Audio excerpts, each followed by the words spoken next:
Sir আপনার কাছে যদি একটু জানতে চাই যেগুলো কেন হয় আসলে, যেমন আমরা যদি দেখি যে কারোর দাঁত তো একদম স্বাভাবিকই আছে, আবার কেউ কেউ এই সমস্যায় ভুগছেন, তো স্পেসিফিক কোনো কারণ আছে কিনা বা কোন জনরার মানুষরা খুব রিস্কে আছে যে এরকম হতে পারে আর কি? কারণটা ভ্যারিয়েবল, অনেক কারণের জন্য এই সমস্যাগুলো হয়ে থাকে।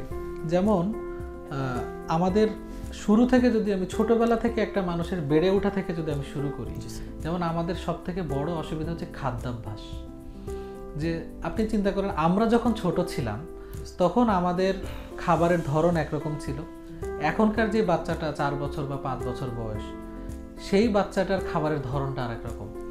তো যখন ওরাল ক্যাভিটিতে মুখে যখন হার্ড ফুড জাতীয় খাবার দাবার একটা বাচ্চা সবসময় খেতে থাকে তখন তার চোয়ালের ডেভেলপমেন্টটা ঠিক সেভাবে বাড়ে। একজন বাচ্চার দাঁত কত বড় হবে এটা তার জন্মের 6 সপ্তাহ বয়স থেকে কিন্তু এটা ঠিক হয়ে যায় যে তার দাঁত কত বড় হবে, কোন বয়সে উঠবে, এবং চোয়ালটা কত বড় হবে এটা নির্ভর হয় আসলে দাঁতের এক্সারসাইজের উপরে, খাদ্যাভ্যাসের উপরে। তো এই জন্য যাদের চোয়ালে জায়গা কম কিন্তু দাঁত তো তার মেজারমেন্টটা আগের মতোই রয়ে গেছে, কিন্তু চোয়ালটা সে অনুযায়ী যদি ডেভেলপ না হয় তখন দাঁতগুলো চোয়ালে জায়গা কম পায়। যখন জায়গা কম পায় তখনই এলোমেলোটা হয়, এটা একটা বড় কারণ।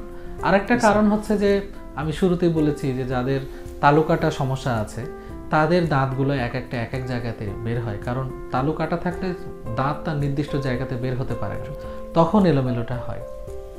আবার পাশাপাশি আমরা অনেকে দেখি যে এখন অনেক বাচ্চা পায় যে নির্দিষ্ট সময়ে বাচ্চার দাঁতটা পড়ছে না, বা নির্দিষ্ট সময়ের পরেও তার দুধের দাঁতগুলো রয়ে গেছে।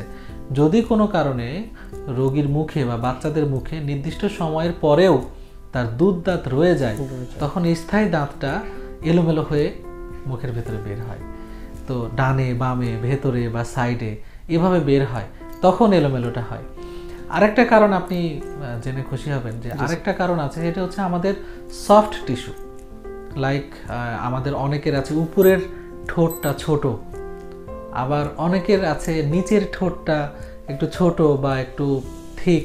আপনি জেনে খুশি হবেন যে আমাদের ঠোঁটের একটা নিয়ন্ত্রণ আছে দাঁতের উপরে বা চোয়ালের ডেভেলপমেন্টের উপরে। তো যাদের ঠোঁটগুলো অনিয়ন্ত্রিত, যদি কোনো কারণে ছোট হয় বা ঠোঁটের মাসেলের যে প্রেশার সেটা যদি কম হয় তখন এলোমেলো হতে পারে। আবার এমন অনেক রোগী আমরা পাই যে তাদের জিভটা অনেক বড়, তো যাদের জিভটা বড় থাকে চোয়ালটা তখন সেই অনুপাতে বড় হয়, তখন আমাদের কাছে বেশি বড় যাদের জিভ তাদের আমরা সমস্যা পাই যে ফাঁকা দাঁত, যে স্যার আমার দাঁত সামনের দাঁতগুলো অনেক ফাঁকা। তো এভাবে এই কারণগুলোর জন্যই আসলে আঁকা বাঁকা এলোমেলো বা ফাঁকা দাঁতের অসুবিধাগুলো আমাদের কমিউনিটিতে তৈরি হচ্ছে। থ্যাংক ইউ স্যার, আপনি খুব সুন্দর করে বলছিলেন কারণগুলা কি কি, অনেকগুলো কারণ আমাদেরকে বলছেন।